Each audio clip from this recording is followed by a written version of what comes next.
Hello everyone and welcome back to another GTA Online video.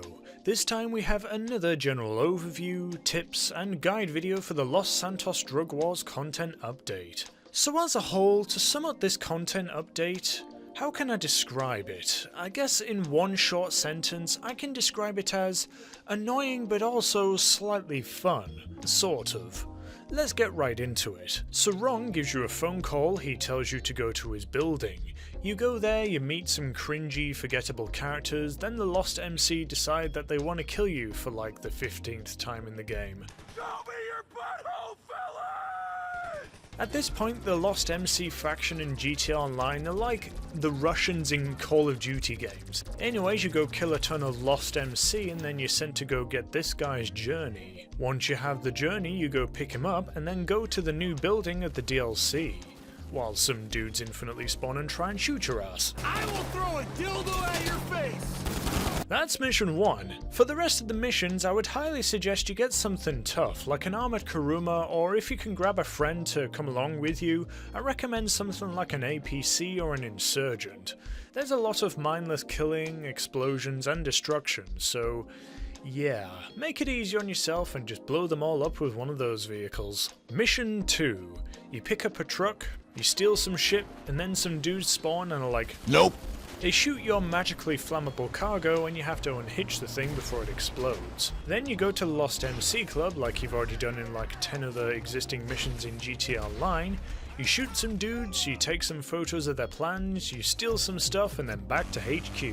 Mission 3. You go to Stab City, destroy some Lost MC assets while infinitely spawning enemies try to shoot your ass. Wait, hold on. Isn't this the objective you do in like some other existing mission? I could swear there was some other mission already in the game that you do this. Anyways, after doing this, you go to Miller's Fishery to look for some drug packages that are really annoying to find. Sometimes they can show up on the map totally fine. Other times you can be right next to the things and they won't show up on the map. Consistency, Rockstar, please! If you haven't done this mission yet, here's a map of where they all spawn. I recommend you take a screenshot so you can thank me later when you go ahead and do the mission yourselves. Finally, you escape in a dodo, you land in the Flood River thing, and then that's mission complete. Mission 4. You get high and you start tripping while navigating a trippy obstacle course. Probably the most fun mission in this entire content update, unfortunately. You can't die or fail as far as I see, even if you crash, so yeah.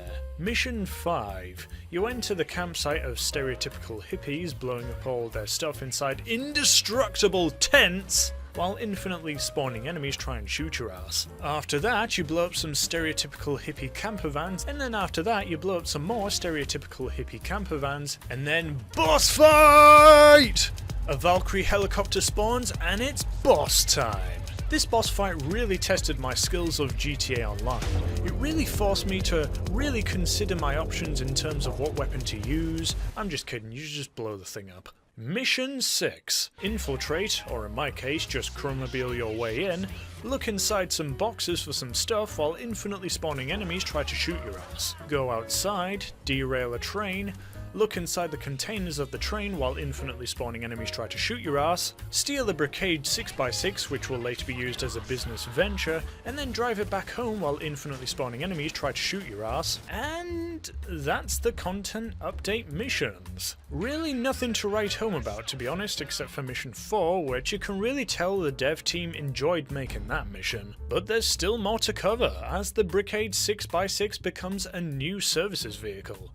You use it to make drugs, so it's yet another thing for the player to use to gain money in-game. I haven't really done any testing on it, but what I have done is a really quick armor test to see if this thing is any good, and well, I'm gonna need to do a full video on the thing, but it survived all of this, so this thing's gotta be at least half decent. It's at least better than the original Brigade, that's for sure. There's been some new cars added to the game as well, which I'll have to cover when I get the time. There's no new weapons despite there being a weapons workshop in the warehouse, so yeah, that's pretty much all there is to report about really. Most likely by the time you've watched this video, I'll have made some videos on the other vehicles in the content update, so make sure to give those a watch to see if they're any good, and I'll see you around, folks.